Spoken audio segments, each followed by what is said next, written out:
Hello everyone. Imagine waking up one day, turning on your tap and nothing comes out. No water to drink, no water to cook, and no water to bathe. Now imagine this not as a temporary crisis, but as a permanent reality. According to a recent report by the United Nations, the world has entered what experts are calling an era of global water bankruptcy. Water bankruptcy means something very simple yet very alarming.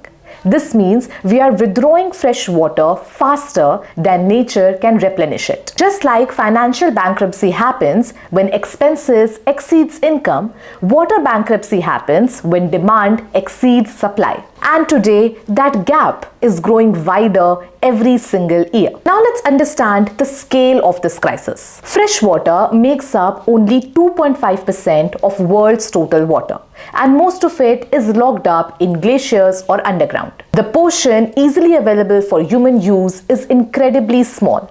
Yet, global demand is exploding. Population growth, rapid urbanization, industrial expansion, and water-intensive agriculture have pushed consumption to unsustainable levels. Agriculture alone uses nearly 70% of fresh water withdrawals. Meanwhile, climate change is intensifying droughts, altering rainfall patterns, and melting glaciers that millions depend on for drinking water. The result? Rivers are drying, groundwater tables are collapsing, and wetlands are disappearing. Now let's understand what water bankruptcy really means. Water bankruptcy is not just about empty reservoir.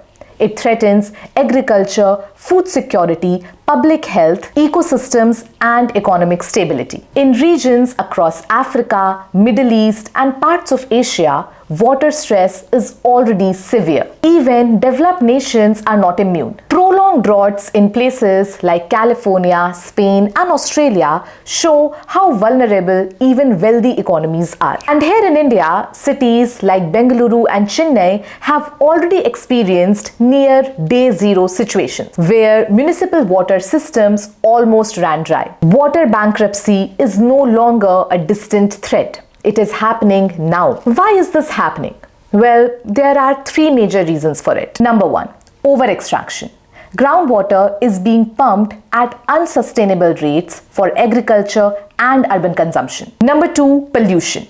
Industrial waste, sewage discharge, and agriculture runoff contaminate water bodies and aquifers, making available water unusable. And lastly, climate change. Extreme weather patterns cause longer droughts, erratic monsoon, making water supply unpredictable. We are not just using water, we are mismanaging it. If this continues, the consequences would be catastrophic. Water scarcity can fuel migration, conflict, and geopolitical tensions. Many of the world's major rivers, like the Indus and the Nile, are shared across borders. As water becomes scarcer, dispute over allocation may intensify. Most importantly, billions of people could face chronic water scarcity within the next decade. Water is not just a resource, it is life, and life cannot function in bankruptcy. So, what can be done?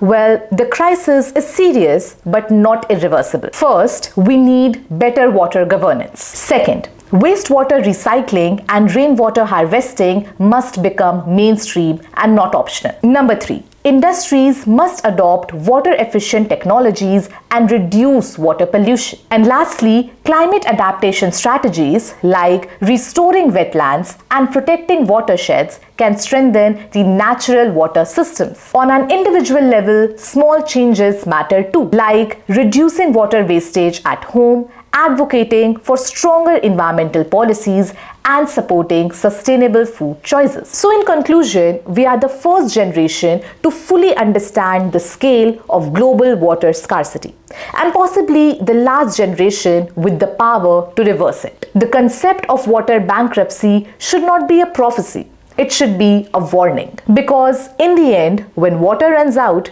everything else follows. Thank you.